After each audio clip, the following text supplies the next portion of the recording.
Bonjour à toutes et tous, bienvenue sur bruitdécurie.fr, le numéro 1 du trot en France depuis 2012. On se retrouve pour une nouvelle vidéo où nous allons aborder ensemble les partants du mardi 4 novembre sur l'hippodrome de Vincennes. Ce sera le prix Mort de Bretagne qui s'adressera aux pouliches de 5 ans. Un lot assez ouvert dans l'ensemble, même extrêmement ouvert, et c'est tout ce que je déteste, à savoir un lot de femelles à Vincennes qui sert de support au quintet. C'est le genre d'épreuve que je zappe immédiatement et dans lequel je ne mets jamais un seul centime. Peut-être demain, on verra dans un instant si une base m'intéresse plus que les autres, mais c'est quand même un lot extrêmement ouvert. C'est une épreuve que j'appelle moi les épreuves loto, hein, où tout peut arriver, où beaucoup d'outsiders peuvent avoir une place à l'arrivée. Donc on y revient d'ici un instant. Avant toute chose, écoutez, vendredi, je vous avais parlé dans la dernière vidéo d'un penalty, hein, à savoir Iron Dugers, qui était véritablement sur son parcours et qui s'impose très facilement à 2,60 €. Voilà, je vous en avais parlé comme vraiment un penalty de la journée. Je ne donne jamais de pronostic gratuit ici sur la chaîne, mais là, bon voilà, on avait un cheval qui se détachait sur le papier et je n'avais pas d'autre base, donc vous l'avez bien compris et j'étais quand même assez clair dans mes propos. Donc voilà, très belle victoire de sa part. Et puis je vous avais également parlé dans la dernière vidéo de deux autres pouliches qui m'intéressaient fortement au cours de la réunion et j'avais même de très belles notes pour samedi. Et bien les deux autres pouliches que j'ai conseillées aux abonnés, c'était tout d'abord Mouski de Guèze qui s'impose également à 3,60 € avec un petit peu de chance parce que Miss Disco a hésité un peu avant le poteau. D'ailleurs, je posterai un ticket sur le site ou sur la page Facebook. Un de nos abonnés a fait un gros report gagnant de ces deux chevaux par 400 €. Il a pris plus de 3600 €. Voilà, il a suivi simplement les conseils. Et puis, voilà, j'avais également une pouliche qui était complètement déclassée. C'était la Valoise Girl qui s'impose à 5,40 € ou 4,10 € sur Internet.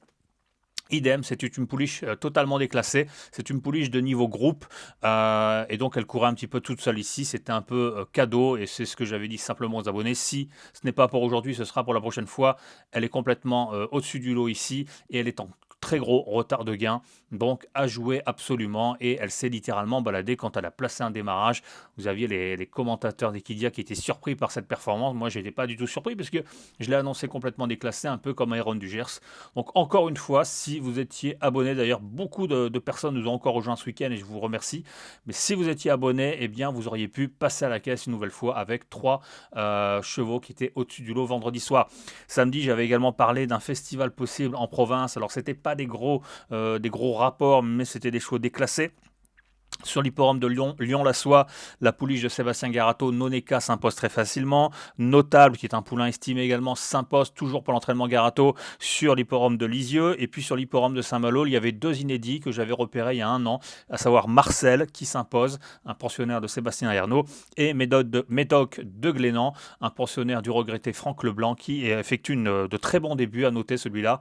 3,50 € la place, il était à 13 ou 15 €. Donc couplet gagnant avec encore deux chevaux repérer des qualifications. Donc voilà, si ce n'est pas déjà fait, rejoignez l'aventure Boll Écurie et vous aurez accès à plein d'infos que vous ne trouverez pas ailleurs puisque je visionne tout et j'ai beaucoup d'informations, beaucoup d'analyses aussi personnelles pour détacher les chevaux qui se détachent. Et je connais la valeur des chevaux, donc je sais quand un cheval est déclassé ou pas dans une course et j'hésite pas à mouiller comme je me suis mouillé, même si ce n'était pas très compliqué non plus avec Iron Dugers, mais je me suis mouillé et je vous l'ai dit clairement en vidéo.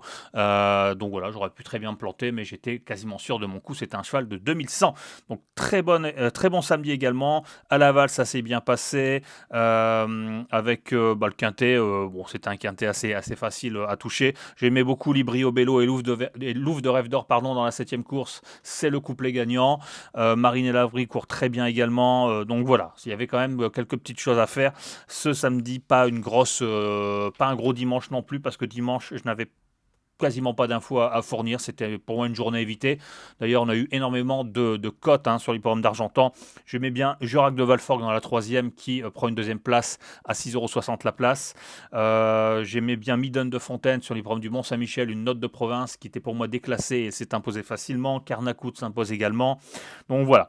Aujourd'hui, c'est très calme également en ce lundi. Par contre, demain, Demain, j'ai 2 très, très, très bonnes chances à Vincennes et j'ai 2 très bonnes chances à Saint-Galmier. J'aime pas cet hippodrome Saint-Galmier, mais j'ai vraiment 2 chevaux, voire même 3. Je pense qu'on peut faire un trick demain. J'en dis pas plus. Et on devrait faire également un joli doublé à Vincennes.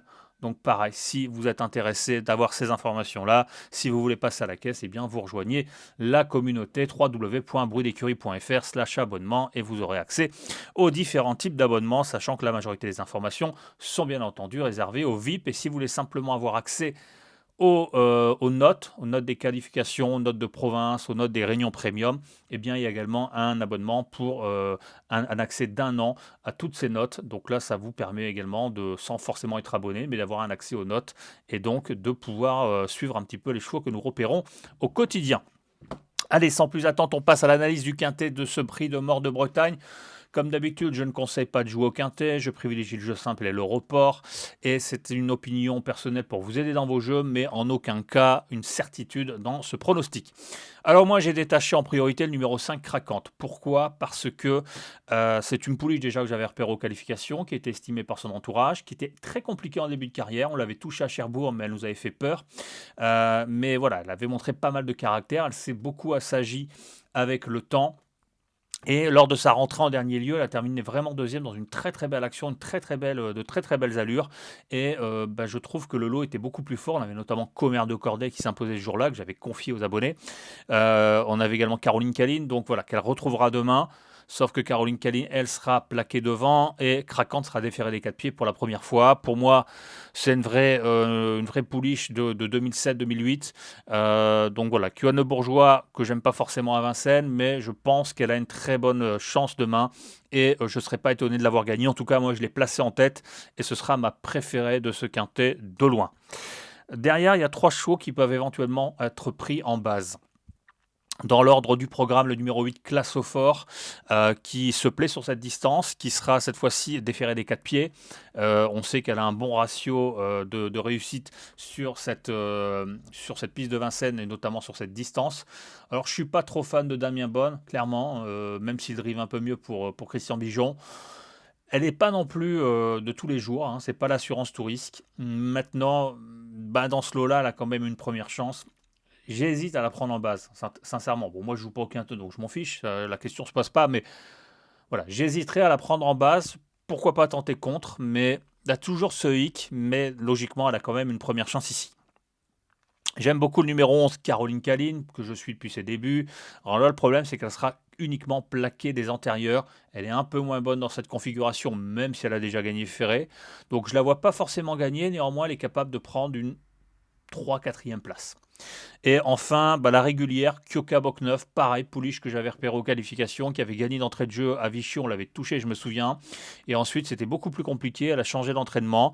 Et puis Théo Radou a trouvé un peu les bons boutons avec. Elle est très régulière maintenant, elle a un bon chrono sur le parcours. Il lui faut absolument le parcours caché, attention, elle ne peut pas faire d'efforts pour les autres, donc il faut absolument qu'elle puisse voir le jour uniquement pour finir. Néanmoins, elle a un bon rush final.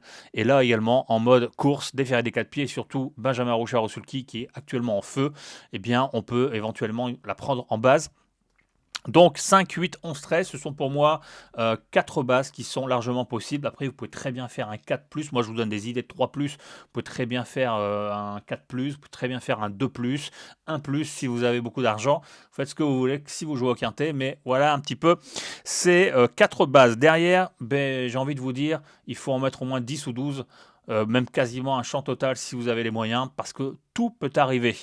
Le 1, Carvin Adela, pas de marge, ça va être très compliqué pour moi demain, mais avec Mathieu Abrivard, 5e, si tout s'ouvre, s'il y a des défaillances, eh bien ça peut passer. Le numéro Co, Samui, j'ai éliminé pour moi aucune chance et aucune marge, et en plus c'est Ferré. Quelle classe?